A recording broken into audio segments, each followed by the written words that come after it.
Hello बच्चों, चलिए प्रश्न को समझ लेते हैं। प्रश्न है, निम्न में से कौन सा कथन फियोफाइसी के बारे में गलत है। पहला विकल्प दिया है कायिक प्रजनन विखंडन द्वारा होता है। दूसरा, अलैंगिक जनन द्विकशाभिक नाशपत्ती के आकार वाले जूस्पोर द्वारा होता है। तीसरा, लैंगिक प्रजनन में युग्मक पायरीफॉर्म होते हैं तथा पार्श्व रूप से जुड़े हुए दो कसाभों को धारण करते हैं। आखिरी है इनमें से कोई नहीं।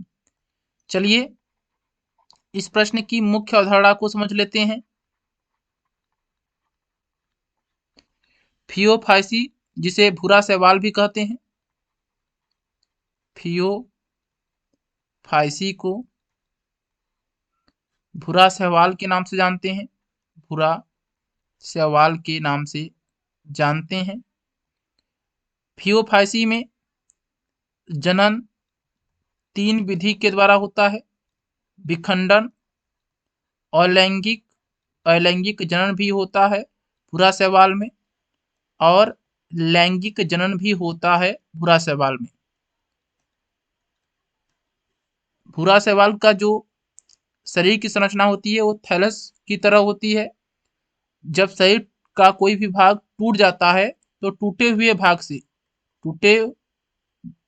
भाग से नया शैवाल तैयार हो जाता है। यानी फियोफाइसी में विखंडन द्वारा भी जनन होता है और विखंडन कायिक प्रजनन का भाग है। दूसरा है अलैंगिक में फियोफाइसी में जो अलैंगिक जनन विधि है, इसमें जो जूस्पोर होते हैं उनका निर्माण होता है। जूस्पोर का निर्माण होता है और ये जो जूस्पोर होते हैं धागेनुमा संरचना जैसे होते हैं, फ्लैजिला जिसे कहते हैं, जूस्पोर का निर्माण होता है। जो लैंगिक जनन होता है भूरा शैवाल में, उसमें युग्मक का निर्माण होता है, युग्मक का संलयन होता है, जो 3 तरह से होता है, आइसोगेमी, एनाइसोगेमी और ऊगैमस।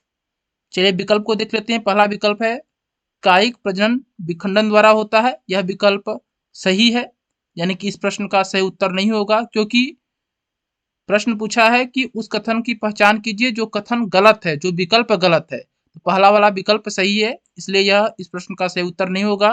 दूसरा है अलैंगिक जनन द्विकशाभिक नाशपत्ती के आकार वाले जूस्पोर द्वारा होता है। यह भी कथन सही है, तो इस प्रश्न का सही उत्तर नहीं होगा। तीसरा है लैंगिक प्रजनन में युग्मक पायरीफॉर्म्स होते हैं तथा पार्श्व रूप से जुड़े हुए दो कसाबों को धारण करते हैं।